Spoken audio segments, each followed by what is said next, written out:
az Alpokban. Nagyjából 2000 tengerszint feletti magasságon.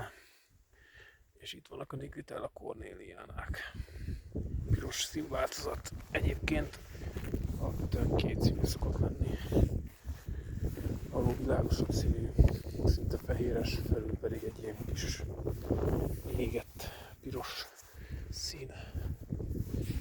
És nagyon szépek vannak belőle mindenfelé.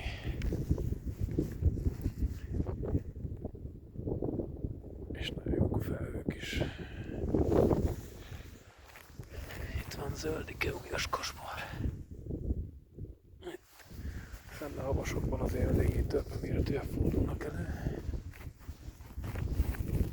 És itt vannak még ilyen nagyon szép cornelianák. Szúnyoglábú.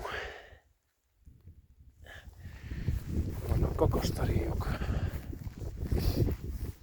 És ahol is vannak? Itt vannak. Nagyon szép kétszínű. Egy rózsaszínes. És itt is van még nagyon szép kétszínű, még ott a télbimbós. Gyönyesz. Ahogy a táj is.